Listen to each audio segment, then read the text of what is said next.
I'm Alexander Kacala, Senior Editor over at Hornet, the gay social networking app. Today, I'm at GLAAD headquarters in New York City talking to Daniel Haack, the author of Prince and Knight.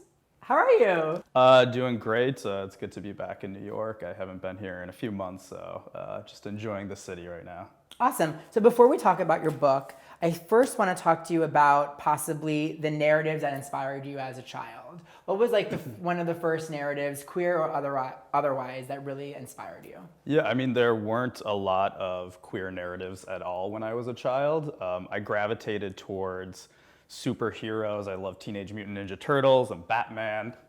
So kind of like these, like I loved pirates and dinosaurs, everything like that. So it's not surprising that my first book is this adventure story where they defeat a dragon and it's this creating this cool new world.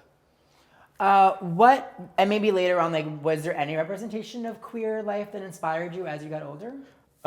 So when I was a kid, I have gay family members, so it was always around me, but in the media, when I was a child, there wasn't a lot. I saw people like Elton John and Melissa Etheridge and kind of these early pioneers and Freddie Mercury, and I looked to them definitely, but definitely like as a child in the media that I consumed, there was hardly anything. As I got a little bit older, I definitely watched Will and Grace, and there were, it was a slow trickle of more LGBTQ representation, but like definitely as a child, like nothing was there. So that is why your book is so important. So tell me Yes. about Prince and Knight. Tell me, give me the story in a tweet. So the story, I don't know if I can keep this to 140 characters, but Well, I think now it's 200. 240. Yes, yeah. I don't know if I can keep it down to a tweet, but basically a prince is off with his parents to find himself a worthy bride, but just it's not cutting it for him. There's something missing, and while they're away, they learn that a dragon is attacking their kingdom. So the prince rushes back to defend it, and in the process, everyone else has fled except for one knight who stays. And I don't want to spoil it, but I'll just say that love comes in kind of the least likeliest places sometimes. So it has a very happy ending, and it has a lot of action and fun and romance. So the feedback's been great. But this is your first children's book, and this is your first book. Yes. And your full-time job is head of marketing for a children's educational tech company? Yes, yeah. So then how did you get into writing a book?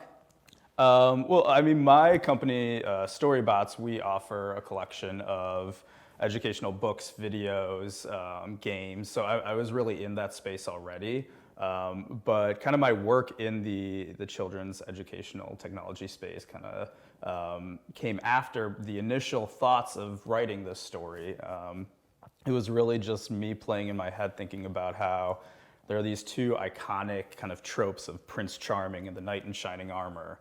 And they're used so heavily in media, and we never really see what would happen if those two were a couple, if the Prince Charming found his knight in shining armor and vice versa. But it's been really great working in children's media, because that gave me kind of the foundation to create a story that would really speak to kids and adults alike.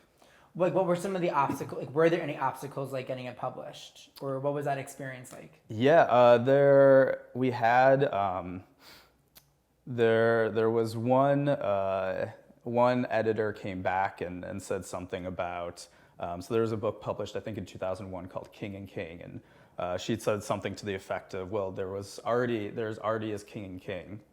To which my agent and I responded, oh, so we get one every 30 years or so. Is that the deal? But besides that, the people at Little Bee Books, which published this, and Bonnier have been amazingly supportive. And we actually have a follow-up book that I co-wrote with a good friend of mine, Isabel Gallupo, called Maiden and Princess, coming out next year. So we're very happy and excited about that as well. That's awesome. Yeah. So give me maybe one like positive experience or one positive reaction to the book that you've experienced. One, somebody who maybe reached out or. Yeah, the feedback in general has been overwhelmingly positive. On release date, if you go on Instagram and search the hashtag Prince and Knight, you can see all these very attractive gay dads and their children reading the book together. More just seeing that is kind of the captions that they included with that, talking about how, you know, one, it's a book that they wish they had as a kid because it really would help them understand kind of that who they are is okay, and that they can be kind of like the hero and have a love interest too. And then two, just like for their own children to see that, you know, their dads can be the hero too. I mean, usually you don't see a prince or a knight or whoever, a superhero, save the day and then go kiss his husband, you know?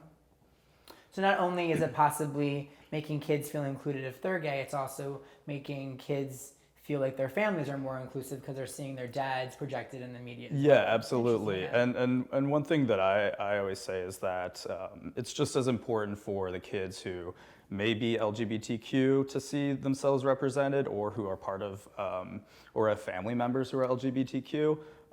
But also it's so important to kids who really have no exposure to that in general. A kid who just might go to their school library or bookstore and pick this up to see that it's presented in such like a loving and normal way, to really give them that exposure. Yeah. Do you think this book will get there? I mean, do you like, is that the potential for this to possibly happen, to get into those libraries or get into those, or how do we get into those libraries? How do we get into Yeah, I mean, I've seen from Twitter, and I've talked to my publisher, and it got a great review in the School Library Journal. I've seen a lot of teachers and librarians showing off that they bought it for their classroom or library, or that they plan to. So yeah, it's definitely, I think over the next few months, definitely it'll continue to make its way into maybe some surprising places as well. But that's kind of the goal. That's where it's needed. Yes, exactly. All right, so we're talking about the lovers. What about like the haters or the trolls? Like, Yeah. has there been any negative reaction, and how have you personally dealt with that? There has been, in the entirety of the feedback that I've gotten, there's been a small smattering of negative reaction, and basically, I think a few weeks ago, a news publication had tweeted about it, kind of coinciding with the royal wedding, and a lot of the tweets or the comments back were pretty negative. Which honestly rattled me a little bit when I thought I would be able to, you know, ignore that, and it wouldn't bother me at all. But it did bug me for a little bit, and just to see kind of the level of negativity that these people were projecting. I'm assuming that some of them were just bots. Probably. But I mean, that's kind of the goal with what we're doing, with what GLAAD is doing. It's pushing these you know, really positive and authentic queer narratives to the point where people get exposure and then become more comfortable with it. And then understand it and embrace it. So this is the first line. This is the first book in a line of books that are being produced, correct? Yes. So GLAAD is working with Little Bee Books and Bonnier Publishing on a series of books aimed at young children that have LGBTQ representation and portrayals. I believe the next one is Jack Not Jackie, which is about a little trans boy. And then I'm not sure what's next slated, but we do have Maiden and Princess coming next year that I co-wrote with Isabel Gallupo. What are the chances of us seeing this in another way, not on paper? I would love for it to be translated into other media. Oh. We translated. I always thought you were going to say translated into other languages. Also translated into other languages. I've gotten a lot of people coming and asking if it's going to be in Italian or French. Nice. So we'll see on that. And in terms of other media, I would love that too. And one thing that just some of my friends and I have been talking about is who would be great to play the Prince and Knight in a movie. And I would love to hear kind of some suggestions from the GLAAD audience.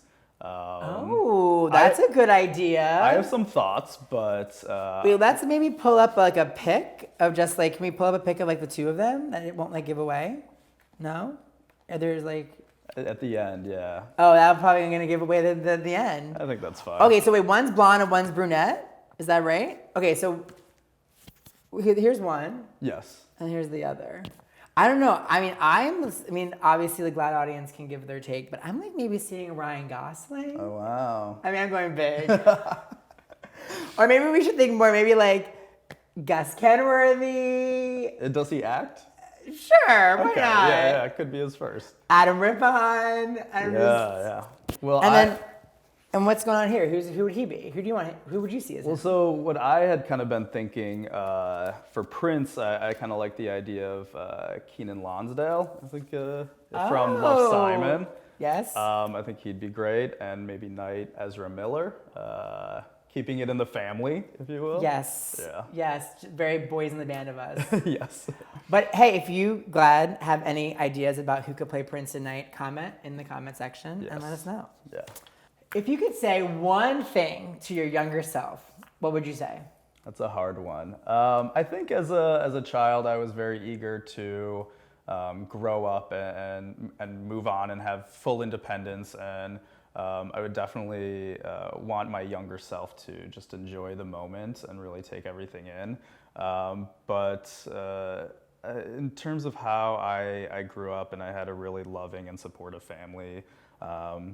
I grew up in Wisconsin, very picturesque, and I had like a really good upbringing. I think sometimes I got in my head about what the future would bring for me, and yeah, I would just not that it gets better, but like great things will come to you, and yeah, I guess that's it.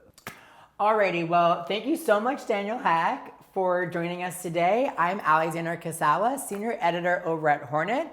Thank you for participating in our Facebook Live today, and I hope you have a great day. Bye. Bye.